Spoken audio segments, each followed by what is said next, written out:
చంద్రబాబు నాయుడు తన స్వలాభం కోసం పవిత్రమైన తిరుపతి లడ్డు మీద నింద వేసి ఈ రోజు శ్రీవారి భక్తులందరి మనోభిప్రాయాల్ని దెబ్బతీశాడు. సో మళ్లీ ఆ భక్తుల మనోభిప్రాయాల్ని పునరుద్ధరించాలని, దానికి సుప్రీంకోర్టు కలుగజేసుకుని ఇది విచారించి నిజానిజాలు తెలపాలని మొదటి నుంచి మేము కోరుకుంటూనే ఉన్నాం. ఈ రోజు సుప్రీంకోర్టు ఈ కేసుని స్వీకరించడం జరిగింది. ఈ కేసులో సుప్రీంకోర్టు కనుక కరెక్ట్ గా విచారిస్తే చంద్రబాబు నాయుడు అన్కో చేసిన అబద్దాలు ఖచ్చితంగా బయటకు వస్తాయి.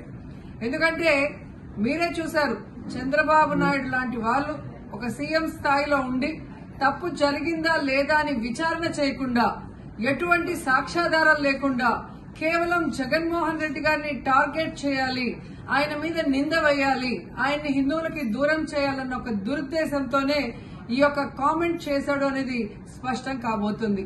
ఎందుకంటే ఈ రోజు సుప్రీంకోర్టు ఈ కేసు తీసుకునేంత వరకు, ఆ డేట్ అనౌన్స్ చేసేంత వరకు సిట్ వేయనే లేదు. అంటే ఉన్నత స్థాయి విచారణ ఎక్కొట్టాలి, ఉన్నత స్థాయి విచారణ జరిగితే తాను చెప్పిన అబద్దం బయటపడుతుందన్న భయంతో సిట్ ని హడావిడిగా ఏర్పాటు చేయడం మనం అందరం కూడా గమనించాలి. మొదటి నుంచి మాకు సిట్ మీద ఎందుకు నమ్మకం లేదు అంటే, తన పరిధిలో ఉన్న సిట్ ని చంద్రబాబు నాయుడు వేస్తే ఆల్రెడీ తను ఒక జడ్జిమెంట్ ఇచ్చేశాడు కాబట్టి దానికి లోబడే అధికారులు అబద్దాలు మాట్లాడతారు, నిజాలు చెప్పరు. ఎందుకంటే ఈరోజు సిట్ లో వేసిన అధికారి అడిషనల్ డీజీ, ఆయన కన్నా పెద్ద ర్యాంక్ లో ఉన్న టీటీడీ ఈఓ, ఐఏఎస్ ఆఫీసరు మొదట మాట్లాడిన స్టేట్మెంట్ కి చంద్రబాబు నాయుడు గారు అబద్దం చెప్పిన స్టేట్మెంట్ తర్వాత మాట్లాడిన దానికి తేడా చూస్తేనే ఈ సిట్ అనేది సిట్ అండ్ స్టాండ్ కి తప్ప దేనికి పనికిరాదనేది అర్థమైంది. అందుకే మేము మొదటి నుంచి అడిగాము, సుప్రీంకోర్టులో విచారణ జరగాలి, సిబిఐకి డైరెక్షన్ ఇచ్చి విచారిస్తే ఖచ్చితంగా మత కల్లోలాలు సృష్టించాలనుకున్న చంద్రబాబు నాయుడు అన్కో అందరికీ కూడా బుద్ధి చెప్పే అవకాశం దొరుకుతుందని. సో ఈ రోజు విచారణ స్టార్ట్ అయింది.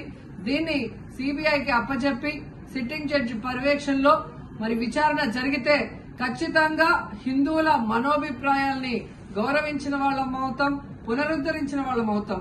లేకపోతే చంద్రబాబు నాయుడు వేసిన ఈ నింద పవిత్రమైన లడ్డూని తినాలా వద్దా, దీంట్లో కలిసిందా లేదా అన్న అనుమానంతోనే భక్తులందరూ కూడా ఈరోజు లడ్డూ తినకుండా వెళ్లిపోతుంటే ఒక తిరుపతి అమ్మాయిగా చాలా బాధేస్తుంది.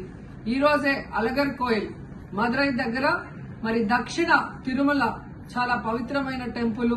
ఇక్కడ భగవంతుడిని కోరుకున్నాను, ఖచ్చితంగా సుప్రీంకోర్టు ఇన్వాల్వ్ అయి ఈ కేసుని విచారించాలి. తప్పు చేసిన వాళ్ళని, అలాగే అంటే తప్పుడు స్టేట్మెంట్ ఇచ్చిన వాళ్ళందరూ ఎంత పెద్ద పొజిషన్ లో ఉన్నా కూడా వాళ్ళని శిక్షించాలి అని భగవంతుడిని కోరుకున్నాను, సుప్రీంకోర్టుని కోరుకుంటున్నాను.